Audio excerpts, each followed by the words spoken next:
The 15th century saw two royal families engaged in a bitter struggle for control of the English throne. In 1455, the dispute between the houses of York and Lancaster escalated into a bloody civil war. The War of the Roses wasn't settled until 30 years later, when Richard of York came face to face with Henry Tudor and his Lancastrian supporters at the Battle of Bosworth Field. This great battle is a story of murder and betrayal. On the morning of the battle, Richard III heard Mass in this church in the little village of Sutton Cheney in the heart of England. He is one of the most controversial figures in English history, and his accession to the throne is surrounded by mystery and intrigue. Richard was a deeply religious man born into a royal family struggling for survival. He was also a formidable soldier and devoted long hours to sword practice, to the point where the muscles in his right arm became freakishly well developed. But as he maneuvered his way to the throne, he left behind him a trail of blood that revealed a ruthless streak. To Shakespeare, he was a cruel despot, but to many people he is still a much-loved figure and the victim of a vicious propaganda war mounted by Henry's supporters. After the battle, the victorious Tudors went to huge lengths to paint Richard in a bad light. They even had his portrait doctored in order to make it look as if he was a hunchback. Richard was no saint, but he has to be seen in the context of the violent times in which he was living.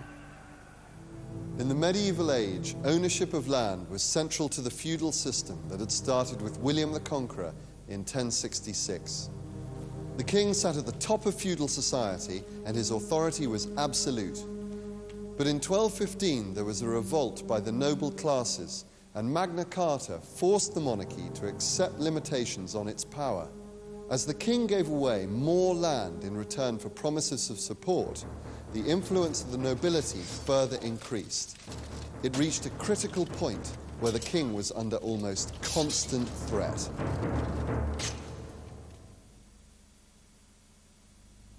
In 1471, decades of Lancastrian rule came to an end when Edward regained the throne for the House of York.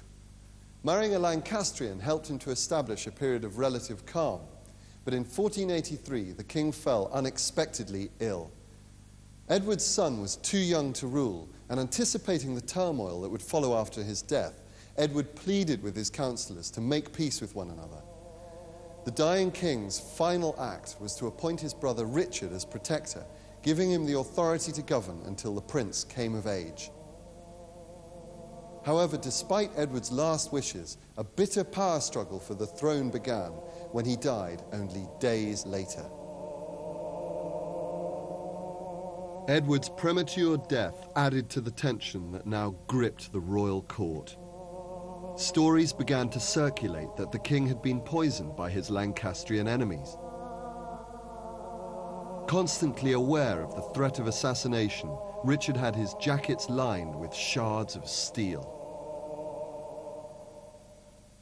Richard saw treason everywhere and had immediate cause for concern. Edward's widow, Elizabeth Woodville, tried to have the young prince crowned in an attempt to wrestle the throne from the House of York. If she'd succeeded, her family would have dominated the royal court, leaving little room for Richard. Essentially, whoever held the prince held the key to the throne. Elizabeth gave word for her son to be brought to the capital. However, Richard intercepted him and placed him in the Tower of London, along with his younger brother, supposedly for their own protection.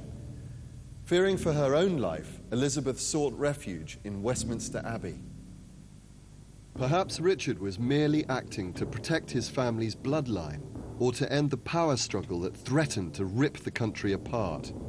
But a series of bloody events soon confirmed his personal ambitions. Information came to light that Edward and Elizabeth had not been properly married. According to the medieval laws of succession, their sons were therefore illegitimate and could not possibly succeed to the throne. After the princes, Richard was next in line. Shortly after his coronation, the two princes mysteriously disappeared. Rumors of murder began to spread. One version of events claims the Lancastrians had them killed in order to discredit the king. Whatever the truth, his divine right to rule was now seriously cast into doubt.